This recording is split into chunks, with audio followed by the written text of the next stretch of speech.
नमस्कार दोस्तों, बात करने जा रहे हैं हम जीआई टैग्स की। 2019-20 में कौन-कौन सी चीज़ों को जीआई टैग मिले हैं, अगस्त सितंबर तक की बात करेंगे। तो ट्रिक के साथ भी बताएंगे कि कैसे अपन इनको याद रख सकते हैं। तो चलिए शुरू करते हैं जीआई टैग। पहले बात करेंगे अपन जीआई टैग क्या है, इनकी शुरुआत कब हुई, किस अधिनियम के तहत इन्हें बनाया गया, पहला जीआई टैग किसे मिला और सर्वाधिक जीआई टैग किस राज्य को मिले, कौन देता है। तो जीआई टैग क्या है? जीआई टैग का मतलब होता है जियोलॉजिकल इंडिकेटर, यानी कि एक जियोग्राफिकल स्थान, विशेष स्थान पर जहाँ पर कोई प्राकृतिक या फिर कोई कृषि संबंधी उत्पाद बनाया जाता है जो पिछले 10 साल से बनाया जा रहा है, उसके लिए उसे जीआई टैग दिया जाता है। और इसकी शुरुआत हुई थी 2004 में, लेकिन इसका अधिनियम कौन सा है? 1999 का अधिनियम। और पहला जीआई टैग दार्जिलिंग की चाय जो कि पश्चिम बंगाल में है उसको दिया गया 2004-05 में। और सर्वाधिक जीआई टैग कर्नाटक राज्य को दिए गए। तो सर्वाधिक जीआई टैग किस राज्य को दिए गए? सर्वाधिक जीआई टैग दिए गए कर्नाटक राज्य को। मैं लिख देता हूं दोस्तों यहाँ पर, कर्नाटक राज्य को दिए गए सर्वाधिक जीआई टैग कर्नाटक राज्य को दिए गए। अब अपन बात करते हैं आगे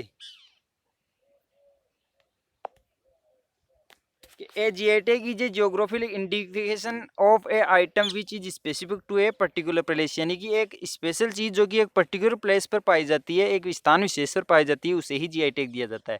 दूसरा, GI status can be short for agriculture product, handicraft, handloom and food product, यानी कि खाद्य वस्तु, कोई कृषि से संबंधित उत्पाद और हथकरघा और हैंडलूम जिनसे संबंधित कोई उत्पाद होता है उसे ही दिया जाता है, हाथ से बनाई जाने वाली चीज़ों के लिए।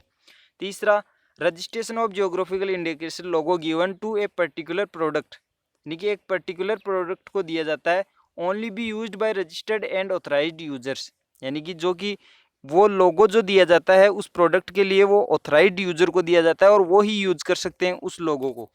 तो when market and GI tag produced must carry A logo showing its place origin, यानी कि उस लोगो में उस उत्पाद के उत्पत्ति की जगह दिखाई जाती है। जैसे उड़ीसा के रसगुल्ले को मिला तो उसमें ओडिशा रसगुल्ला उसकी जगह बताई गई है, तो वहाँ के लोग मिला है। और इसके अंदर civil and criminal proceeding can be initiate against those using the logo and another, यानी कि अगर कोई गलत तरीके से इसका यूज करता है तो सजा का प्रावधान, यानी कि ओडिशा का रसगुल्ला है और मान लीजिए मैं यहाँ पे बना के बेचने लग जाऊँ और उस पर लगा दूँ कि ओडिशा का रसगुल्ला, तो उसके तहत वो मुझ पर केस कर सकते हैं और उसकी सजा का भी प्रावधान है।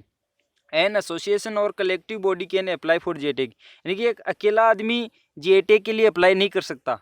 ये जब कोई बड़ी एग्जाम होती है थोड़ी हाई लेवल की, छोटी एग्जामों में तो नहीं पूछा जाता है, लेकिन जब कोई बड़ी लेवल की एग्जाम होती है तो उसके अंदर पूछ लेता है, ये एब से में दे देता है कि ए खतन सत्य, बे खतन सत्य, सैद है, यानी कि चारों खतन सत्य है। तो उसके अंदर आता है कि कोई संस्था या फिर कोई लोगों का समूह ही जीआई टैग के लिए अप्लाई कर सकता है। जैसे मान लो रसगुल्ले को जीआई टैग चाहिए था तो एक पर्टिकुलर आदमी नहीं बोल सकता, उस रसगुल्ले को बनाने वाले वहाँ पर अगर 15-20 जो भी वहाँ का ग्रुप है हलवाइयों का, वो उसके लिए अप्लाई कर सकते हैं, या फिर कोई संस्थान जो उसको बनाती है। तो application should be backed by proof और uniqueness historical record show proof and origin quality and special character, यानी कि उसमें कुछ अलग हो। जैसे मान लो हर जगह वो बनता है और उसमें कोई खास बात नहीं है तो उसको जीआई टैग नहीं दिया सकता, उसमें कुछ अलग बात होनी चाहिए, उसमें वहाँ की ओरिजिनल के प्रूफ भी देने पड़ते हैं। जांच करती है कि उसके ऐतिहासिक रिकॉर्ड क्या है, कहाँ से इसकी उत्पत्ति हुई, उसके बाद ही जीआई टैग दिया जाता है, जिसके लिए एक समिति भी बनाई हुई है। ये देखिए, ये जीआई टैग दिया हुआ है ओडिशा के रसगुल्ले को, इस प्रकार का ये होता है भौगोलिक उपप्रदर्शन रजिस्ट्री, यानी कि इसे देता कौन है? Geographical indicator registry. और इसका वस्तुओं का भौगोलिक उपप्रदर्शन संरक्षण अधिनियम 1999 के तहत ये पंजीकृत है, गवर्नमेंट ऑफ इंडिया, ये रजिस्ट्रार भौगोलिक। अब बात करते हैं अपन जीआई टैग्स की। तो पहला जीआई टैग है काला चावल, मणिपुर का काला चावल, जिसको थोड़े दिनों पहले जीआई टैग दिया गया था। तो इसको अपन कैसे याद रखेंगे कि काला चावल है, तो आप कहोगे काला चावल है, चखाओ, चखने में कैसा लगता है? तो काला चावल चखाओ, उससे बन गया चखाओ, यानी इसका नाम है चखाओ। सिर्फ काला चावल याद रखने से नहीं होगा, उसमें नाम दिया हुआ आता है चखाओ। तो काला चावल चखाओ, तो ये है मणिपुर का। अब बात करते हैं सेकंड, ये है तेलंगाना का तेली रुमाल। तो ये तो याद रह जाएगा कि तेलंगाना का तेली रुमाल है। और कदलई मिठाई तमिलनाडु, जो कि मूंगफली की जो गजक बोलते हैं उसे बोलते हैं कदले मिठाई तमिलनाडु में। तो ये इसमें कुछ अलग बात होती है, इसलिए इसे जीआई टैग दिया गया कदले मिठाई। तो ये मूंगफली काट के लाई और बाद में बनाई कदलाई, यानी कि मिठाई बनाई। अब बात करते हैं गोरखपुर टेराकोटा। ये गोरखपुर के मिट्टी का कार्य है, जैसे अपने बनाते हैं मिट्टी से, तो ये मिट्टी थोड़ी अलग है। इसमें आम और इसमें वहाँ की जो मिट्टी है, वहाँ के तालाब में गोरखपुर में वहाँ की लाल मिट्टी मिला के इसको बनाया जाता है। और ये ऐसे लाल लाल मिट्टी से ऐसे बिना रंग करे है, ये बिना कलर करे ऐसी डिज़ाइन बनती है इनकी। तो ये गोरखपुर उत्तर प्रदेश का है, मिट्टी का कार्य है जो हाथ से बनाया जाता है, जैसे कि मैंने बताया खाद्य पदार्थों को या फिर हाथ से किए जाने वाले हस्तशिल्पों को दिया जाता है। तो गोरखपुर टेराकोटा को जीआई टैग दिया गया, जो कि यूपी में है। तीसरा है कश्मीरी केसर। कश्मीरी केसर जो कि कश्मीर में उगती है, उसको जीआई टैग दिया गया है हाल ही में। तो कश्मीरी केसर को अपन याद रखते हैं विमल से विस्म। विमल में आता है कि दाने दाने में केसर का दम, तो कश्मीरी। और इसी के साथ एक और आता है जाफरी। जाफरी तो जाफरी से ही इसको केसर को ही जाफरान भी बोलते हैं। तो कश्मीरी केसर का एक और नाम है जाफरान, जो कि पूछा जा सकता है कि जाफरान किसे कहते हैं, तो कश्मीरी केसर को कहते हैं। अब बात करते हैं हरमल मिर्च। हरमल मिर्च हर वक्त उगने वाली मिर्च है, यानी कि 12 महीने रहती है। ये हरमल मिर्च लाल मिर्च है, जो कि गोवा में पाई जाती है, गोवा वाले बीच पे। तो अब ये सेकंड है मोयरा या मिंदोली केला। तो ये केला भी गोवा वाले बीच पे पाया जाता है, गोवा में पाया जाता है। इस केले की खास बात ये है कि ये साल में 2 बार होता है, 2 बार फसल देता है। वैसे केला 12 महीने में 1 बार देता है, लेकिन ये मिंदोली केला साल में 2 बार फसल देता है। और तीसरा है खाजा मिठाई गोवा की। ये अपने पेठे की तरह होती है, जैसे अपने पेठा बनाते हैं घर पे, उसी की तरह खाजा मिठाई। इसमें थोड़ा बहुत कुछ अलग है, इसलिए इसे जीआई टैग दिया गया है गोवा में। ये भी गोवा वाले बीच से। तो अपन क्या बोलेंगे कि वो गाना सुना होगा आपने, गोवा वाले बीच पे वो दारू उरू का नाम लेकर बोलता है फोटो खींच के। तो वो क्या बोलते हैं कि मैं तो दारू नहीं पीता, तो वो क्या बोलते हैं, नहीं पीता तो आजा मिठाई खाजा। तो खाजा क्या है, मिठाई है। अब तीसरा है खोबर व सोराई पेंटिंग झारखंड। झारखंड की ये पेंटिंग है जो कि दीवारों पे बनाई जाती है। तीसरी है वर्ली पेंटिंग महाराष्ट्र, जिसमें ये बीच बीच में सफ़ेद सफ़ेद जो आपको दिख रहा है, ये चावल है, चावल के दानों से बनाई जाती है वर्ली पेंटिंग, जो कि महाराष्ट्र की है, जिसे जीआई टैग दिया गया है। और Warli painting speak and artic beauty dating of 3000 BC, यानी कि ईसाई क्रिश्चियन के 3000 साल पहले से है। Rice paste water and gum is use as the paint, यानी कि चावल का जो पेस्ट होता है वो पानी और गोंद मिलाकर इसको बनाया जाता है, फिर चिपका दिया जाता है। और तीसरा है डिंडीगल ताले, तमिलनाडु के डिंडीगल ताले।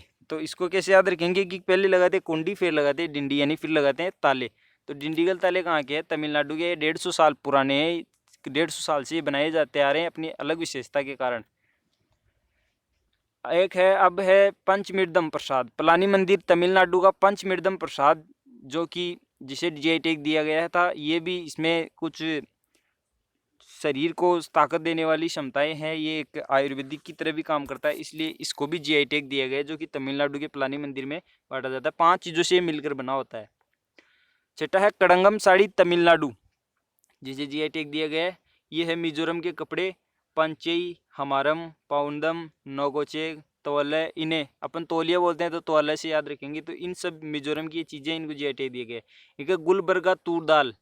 तो गुलबर्गा कर्नाटक की तूर दाल को भी जीआई टैग दिया गया है। अगला है आयरिश विस्की। आयरिश विस्की को भी जीआई टैग दिया गया है।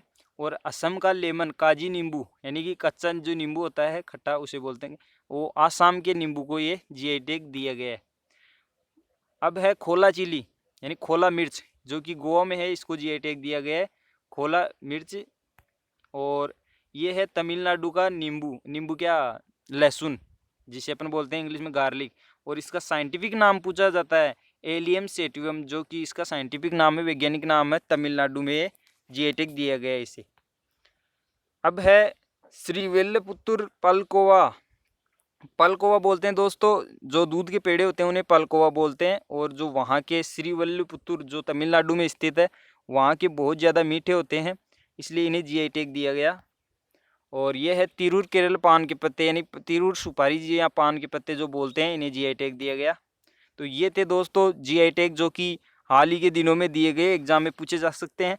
अगर वीडियो में कोई कमी रह गई हो तो हमें कमेंट करके बताएं। और वीडियो देखने के लिए धन्यवाद। अगर आपको वीडियो अच्छी लगी हो तो लाइक करें, चैनल को सब्सक्राइब करें। धन्यवाद।